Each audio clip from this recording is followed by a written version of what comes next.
કે મહંતના નાણાકીય વ્યવહારો ખૂબ જ ચોંકાવનારા છે.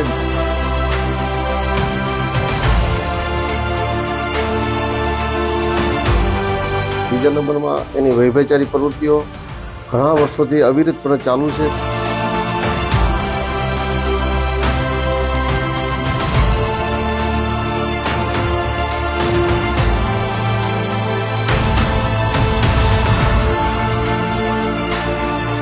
ગીતાબેન વ્યાસના કારણે ખૂબ માર મારવામાં આવ્યો છે.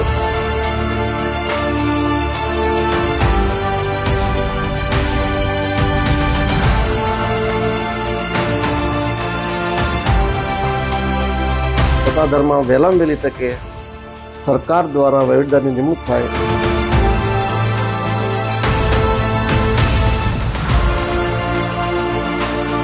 ગીતાબેન વ્યાસ ગોંડલ શ્રીનાથગઢના એક ભવાયા વ્યાસની બ્રાહ્મણની દીકરી છે.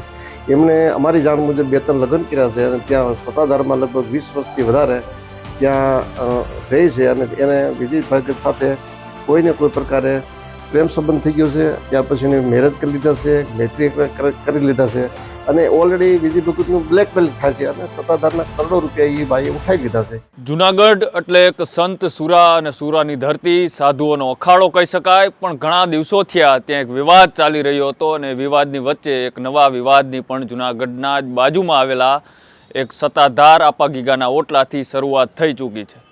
કે મહંતના નાણાકીય વ્યવહારો ખૂબ જ ચોંકાવનારા છે.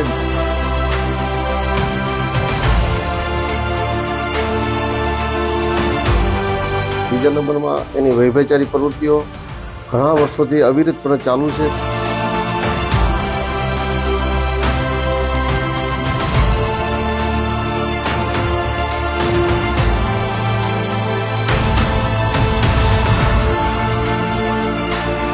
ગીતાબેન વ્યાસના કારણે ખૂબ માર મારવામાં આવ્યો છે.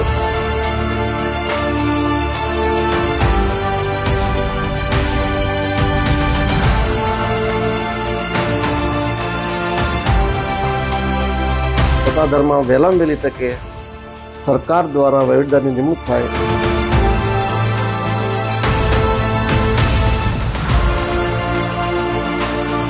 ગીતાબેન વ્યાસ ગોંડલ શ્રીનાથગઢના એક ભવાયા વ્યાસની બ્રાહ્મણની દીકરી છે.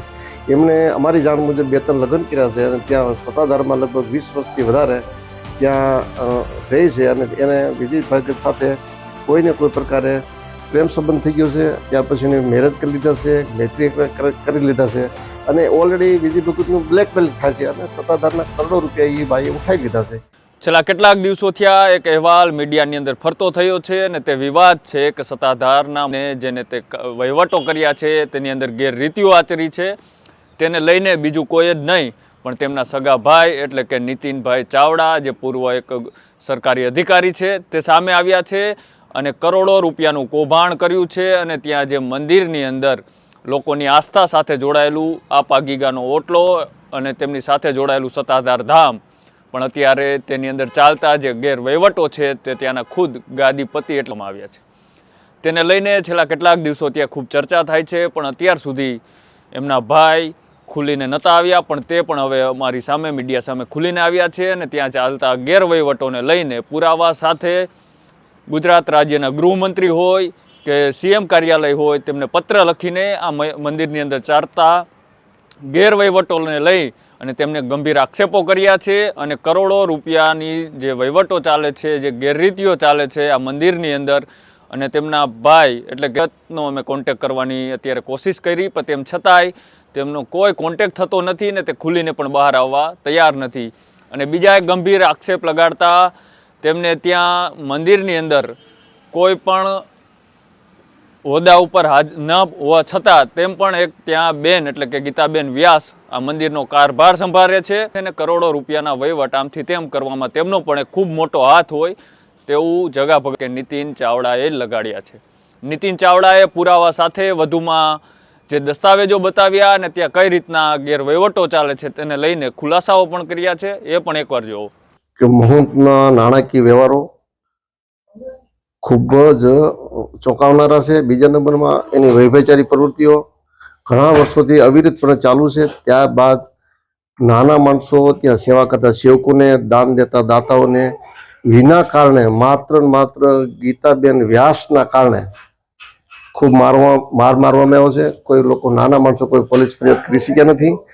પોલીસ ન કરવાથી એટલે આ દિવસે દિવસે દાદાગીરી વધતી ગઈ. એ અનુસંધાને આપણે મુખ્યમંત્રી શ્રી પછી ગૃહમંત્રીશ્રીને આ બાબતેથી વાકેફ કર્યા છે. સત્તાધારમાં વહેલામાં વહેલી તકે સરકાર દ્વારા વહીવટદારની નિમણૂક થાય એવી અમારી માંગ છે. એ માટે અમે મીડિયા સમક્ષ ઉપસ્થિત થયા છીએ.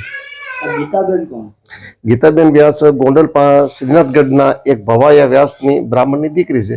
એમણે અમારી જાણ મુજબ 2-3 લગ્ન કર્યા છે અને ત્યાં સત્તાધારમાં લગભગ 20 વર્ષથી વધારે ત્યાં રહે છે અને એને વિજય ભગત સાથે કોઈને કોઈ પ્રકારે પ્રેમ સંબંધ થઈ ગયો છે. ત્યાર પછી એને મેરેજ કરી લીધા છે, મૈત્રી કરી લીધા છે અને ઓલરેડી વિજય ભગતનું બ્લેકમેલ થાય છે અને સત્તાધારના કરોડો રૂપિયા એ ભાઈએ ઉઠાવી લીધા છે.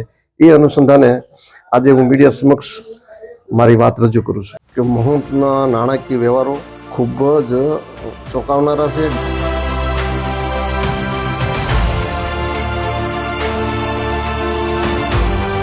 બીજા નંબરમાં એની વૈભચારી પ્રવૃત્તિઓ ઘણા વર્ષોથી અવિરતપણે ચાલુ છે.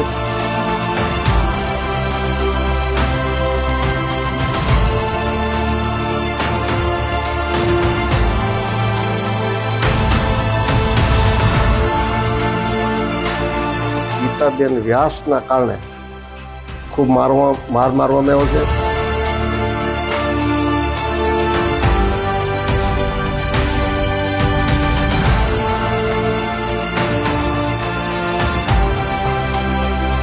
સત્તાધારમાં વહેલામાં વહેલી તકે સરકાર દ્વારા વહીવટદારની નિમણૂક થાય.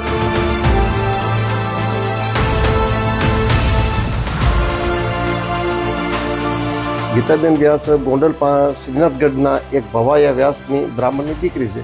એમણે અમારી જાણ મુજબ 2-3 લગ્ન કર્યા છે અને ત્યાં સત્તાધારમાં લગભગ 20 વર્ષથી વધારે ત્યાં રહે છે અને એને વિજય ભગત સાથે કોઈને કોઈ પ્રકારે પ્રેમ સંબંધ થઈ ગયો છે. ત્યાર પછી એને મેરેજ કરી લીધા છે, મૈત્રી કરી લીધા છે અને ઓલરેડી વિજય ભગતનું બ્લેકમેલ થાય છે અને સત્તાધારના કરોડો રૂપિયા એ ભાઈએ ઉઠાવી લીધા છે.